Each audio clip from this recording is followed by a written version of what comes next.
नमस्कार, आप देख रहे हैं द फाइंडर। मैं संतोष चक। साथियों, जैसा कि आप जानते हैं कि उत्तर प्रदेश की सरकार, उत्तर प्रदेश के बड़े बड़े अधिकारी ऐसा दावा करते हैं कि प्रदेश भ्रष्टाचार मुक्त हो गया है और प्रदेश में किसी प्रकार का कोई भ्रष्टाचार नहीं है, सभी लोग चैन से रह रहे हैं, किसी की ज़मीनें नहीं कब्जाई जा रही हैं। जैसा कि ये लोग पहले भी दावा करते थे कि समाजवादी पार्टी में ज़मीनों पर कब्जा किया जाता है, पर यहाँ पर एक मामला है जहाँ एक व्यक्ति की ज़मीन कब्जा ली गई है। मेरे साथ नरेश पाल गुप्ता जी हैं जो बरेली ज़िले की फरीदपुर तहसील के रहने वाले हैं। इनकी ज़मीन पर कब्जा कर लिया गया है और इसी सरकार में, योगी जी की जो भ्रष्टाचार मुक्त सरकार जिसे हम कहते हैं, इसमें ही इनकी ज़मीन पर कब्जा किया गया है। तो पूरा मामला क्या है, हम उनसे ही समझने की कोशिश करेंगे। यहाँ पर आप देख रहे होंगे किस तरह से उन्होंने सभी फ़ोटो लगा रखे हैं, आप दिखाइएगा फ़ोटोज़। योगी जी का और मोदी जी का भी इन्होंने फ़ोटो लगाया हुआ है और अभी भी ये उम्मीद कर रहे हैं कि न्याय मिलेगा। भारतीय जनता पार्टी के प्राथमिक सदस्य हैं ये, भारतीय जनता पार्टी के प्राथमिक सदस्य हैं और यहाँ पर रोज़ सांकेतिक धरना देने आते हैं। ओम भूर्भुवः स्वः जो मंत्र है उसका जाप करते हैं लगातार 1 घंटे तक। तो बहुत परेशान है, तो इनसे ही हम समझने की कोशिश करेंगे। यहाँ पर आप देख रहे होंगे पीछे भी इन्होंने बोर्ड लगा रखा है, तो समझने की कोशिश करेंगे। तो गुप्ता जी, आपका बहुत बहुत स्वागत है। मैं नरेश पाल गुप्ता, 70 वर्षीय वरिष्ठ नागरिक एवं भाजपा सदस्य, जनपद बरेली, उत्तर प्रदेश। मेरे पुत्रों के नाम से तहसील फरीदपुर, जनपद बरेली, उत्तर प्रदेश में खसरा नंबर 541, 542, 544 मिलजुला, 544 बा, 559, 560 नंबरों से संक्रमणीय भूमि है। उस भूमि पर वहाँ का भूमाफिया अनिल राणा अपने संगठित गिरोह द्वारा पुलिस प्रशासन की साठगांठ से बगैर किसी हक, बगैर किसी स्वामित्व के अवैध कब्जा, अवैध बिक्री, अवैध निर्माण लगातार करा रहा है। और अपने जो संगठित गिरोह जो है अनिल राणा का, उसके द्वारा कई बार उसने हम पर जानलेवा हमला किए, जिसमें हमें अपने फरीदपुर का मकान निजी पे छोड़कर बरेली किराए के मकान में रहना पड़ा और हमारे पुत्रों पर कई झूठे फर्जी मुकदमे लिखाकर हम पर गैंगस्टर तक लगवा दी गई। तो ये जो मामला है आपका, ये कब का है? कब ये मामला हुआ है? कब आपकी ज़मीन पर उसने कब्जा किया? कब मामला शुरू हुआ है? हमारी ज़मीन जब हमने सबसे पहले माननीय मुख्यमंत्री जी को 26/12/2017 को शिकायती प्रार्थना पत्र दिया, हमारी ज़मीन खाली थी। इसके बाद ये संगठित गिरोह द्वारा जब अवैध निर्माण शुरू किया गया तो हमने सबसे पहला प्रार्थना पर माननीय मुख्यमंत्री 2/3/2018 एवं अन्य कई शिकायतें प्रार्थना पर जनता दरबार में जाकर दिए और थाना, तहसील, जनपद, मंडल, शासन, माननीय अध्यक्ष राजेश प्रसाद जी, महामहिम गवर्नर साहब और माननीय प्रधानमंत्री जी भारत सरकार और माननीय गृह मंत्री जी भारत सरकार तक को दिए, लेकिन हमें कहीं से कोई न्याय नहीं मिला। मजबूर होकर हम दिनांक 22 सितंबर 2020 से आज हमें 2020 से मैं परिवार शेर दामोदर दास पार्क में अनिश्चितकालीन धरना देना पड़ा।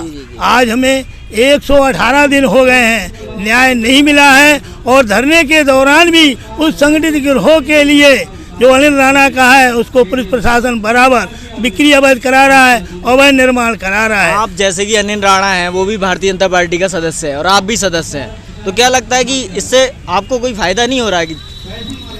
अनिल राणा के बारे में जब आप पूछ रहे हैं, इसका रिकॉर्ड देख लिया जाए। इसका शुरू से काम रहा है, कई लोगों की ज़मीन पर अवैध कब्जा कर लिया है। इसका मकान भी बना हुआ है, सरकारी ज़मीन पर है। एक कश्यप की ज़मीन जो है बेचारे को मुकदमा लिखा गया, वो मर भी गया और भी कई लोगों की ज़मीन। इसका काम मेन जो है अवैध कार्य करना और जो शासन सरकार होती है उसमें अपनी साठगांठ उन्हीं नेताओं से, उन जनप्रतिनिधियों से और उसी तरह से जो प्रशासन होता है इसकी अपने उसमें साठगांठ होकर अवैध कार्य करना है। कौन प्रशासन है जो इसे संरक्षण दे रहा है? पार्टी से भी क्या संरक्षण मिल रहा है? जैसा कि आप कई पदों पर भी रहा है ये व्यक्ति, तो पार्टी से भी संरक्षण मिल रहा है या कि कोई पुलिस वाले हैं जो संरक्षण दे रहे हैं? इसे हाँ, पार्टी में भी है जी। उनकी साठगांठ पार्टी में है। हाँ। ये फरीदपुर से है, बरेली भी है, लखनऊ में है। हाँ। पूरा पार्टी में जो सफ़ेद पोश हैं उनमें भी है और जो प्रशासन में है वो भी है।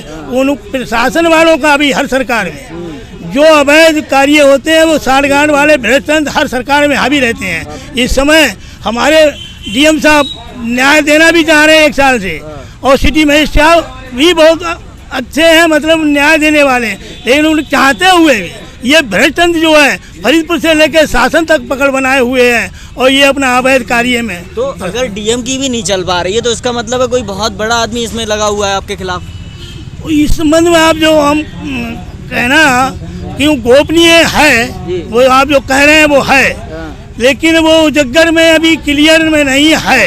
ये बात आपने सही कहा है और जब आएगा मौका हम बताएंगे है। तो योगी जी तो कहते हैं कि हमारे भ्रष्टाचार मुक्त है, कोई जमीन पे कब्जा नहीं हो रहा है। आपकी जमीन पे कब्जा कैसे हो गया फिर? माननीय योगी जी बात तो हमारी जानकारी में न्यायप्रिय, जनप्रिय, लोकप्रिय, स्वच्छ, सभी के ईमानदार हैं, लेकिन हमारे इस प्रकरण को जो भ्रष्ट तंत्र है उनके यहाँ तक आवाज़ उनकी कानों तक नहीं पहुँचाता है। हम यहाँ इनसे प्रशासन वालों से ये कह रहे हैं, हमें अगर न्याय नहीं दे सकते हो तो हमारी आवाज़ को माननीय मुख्यमंत्री जी के कानों तक भेज दो, उनसे हमें पूरी उम्मीद है न्याय मिलेगा। तो आप 118 दिन से हैं अनशन पर, तो कौन लोग हैं जो आपकी बात नहीं पहुंचने दे रहे हैं प्रशासन के? सीधे बताइए। हाँ, सीधे बताने को तो हम पहले यहाँ तो बैठे हुए ही हैं, तो यहाँ में एडीएम ही जो बीके सिंह प्रशासन में है, इनका तो कहना ही क्या, पता नहीं किस कारण से इनकी अगर चले तो जब आप पूछ रहे हैं संचय मंत्री जहाँ से मरवा भी सकते हैं। श्री बीके सिंह एडीएम ही प्रशासन। आपको क्या धमकी वगैरह मिली है जो आप इतनी बड़ी बात कह रहे हैं? धमकी इस टाइप से नहीं, इन्होंने एक दिन बुला के यहाँ अपने यहाँ जब बातचीत हुई पूरी होने के बाद वो बैठा इन्हीं के कमरे में एडीएम ही बीके सिंह जी के यहाँ, और अपने आप या तो चले गए हों, उस समय नहीं थे, और इन्होंने 5-6 लोग ये दिखाने को बैठा ले थे कि देखो हम तुम्हारे आदमी को जो किस तरह पीड़ित करते हैं। उसने कहा ये ऐसे नहीं मानेगा, ये जूता मानेगा, जूता निकाला उसके सामने। ये एडीएम ही प्रशासन बीके सिंह के यहाँ की बात है। एडीएम ने कहा ये बात? नहीं, एडीएम ही नहीं उस समय मौजूद थे, बुलाया था इन्होंने और उससे ये नहीं पूछा तेरी जमीन कहाँ है, क्या है, क्यों घेर रहा है, हमारे उत्पीड़न कराने के लिए, हम पर हमला कराने को। इसके अलावा यहाँ बैठे हुए कई एक बार लेटर दिए, ऐसे दिया कि हम पर तुम पर वो ये चबाली लगी हुई है, 353 लगा देंगे और आप ये धरना खत्म करो। कई एक बार फोर्स भेजा, 3-4 बार ये लेटर भेजा, सबके हम जवाब देते हैं। एडीएम ही साहब पता ना क्या भेज देते हैं। अभी एक दिन आप पर जैसे आपने बताया आप पर गैंगस्टर भी लगाई गई, और आप खुद मतलब शांति प्रिय बनिए समुदाय से आते हैं, जी। तो कैसे गैंगस्टर का क्या मामला है? ये इसमें ये है जैसे इस समय है, ये तो इस समय एडीएम ही श्री बीके सिंह है। इससे पहले डीएम साहब वो भी बीके सिंह या वीरेंद्र कुमार सिंह ही थे, वो इसीलिए बुलाए गए थे। और कौन आपने पूछा, हो सकता है बरेली में और कोई तगड़ा हो, तो उनकी तो उन्होंने हम पे गैंगस्टर लगाई, हमारी जमीन पर अवैध कब्जा, अवैध बिक्री, अवैध निर्माण कराया। उस संबंध में हम ये भी बताते हैं, हमारे माननीय जो कैबिनेट मंत्री हैं श्री नंद गोपाल नंदी जी, उन्होंने भी इन्हें 3 बार फोन किया, तो ये हमसे कहते थे सही है, और उनके कहने पर भी तो हम कह रहे उसकी भी जांच हो जाए। जो हमारे कैबिनेट मंत्री रहे और माननीय अतुल गर्ग जी ने डीजीपी को भेजा, डीजीपी ने भी हमें वहाँ चाय पिलाई, टीम बना के भेजी। तो ये पिछले श्री बीके सिंह, वीरेंद्र कुमार सिंह डीएम की कहानी थी। अब 1 साल से एडीएम ही वैसे ही काम कर रहे हैं जैसे पहले वाले डीएम साहब श्री वीरेंद्र कुमार सिंह ने किया था। तो ये इस टाइप है, ये अवैध कब्जा, अवैध बिक्री, निर्माण, इनकी सेटिंग है, इनका प्रमोशन होता है। एडीएम ई साहब भी देख रहे हैं, प्रमोशन का ही चांसेस देख रहे हैं, हो सकता है ये मैं जान से मरवा भी दें। जैसा कि योगी सरकार पर ये भी आरोप लगते रहे कि कहीं ना कहीं वो जातिगत एक जाति को फायदा पहुंचाती है, बाकी लोगों का उत्पीड़न हो रहा है, तो इसमें ऐसा भी लग रहा है क्या आपको? इस संबंध में हमें ये कहना, माननीय जो हमारे श्री आदित्यनाथ योगी जी हैं, उनसे तो हमें ये उम्मीद है, वैसे तो जाति के हिसाब से होता ही होता है, लेकिन उनसे नहीं, क्योंकि वो अपने लिए इस हिसाब में रहते हैं, कोई कह नहीं सकता। और अपने घर परिवार को, जो अपने घर परिवार को अवैध कार्य करके वो संतुष्ट नहीं मतलब संपन्न कर सकता है, तो माननीय लोगों को कैसे करेगा? तो उन पर जाति का हमारे हिसाब से माननीय योगी जी की कह रहे हैं, और तो हैं, ये तो सच है, वो लगे हुए हैं और कर रहे हैं, करा रहे हैं, लेकिन माननीय योगी जी के संबंध में हम ये अभी नहीं कह सकते हैं, और हमें उम्मीद उनसे नहीं, हमें न्याय मिलने की उम्मीद है। आपको 118 दिन हो गए, आप खुद भी पार्टी से जुड़े हुए हैं, और अब भी आपको क्या उम्मीद है, कौन सी उम्मीद आपको लग रही है?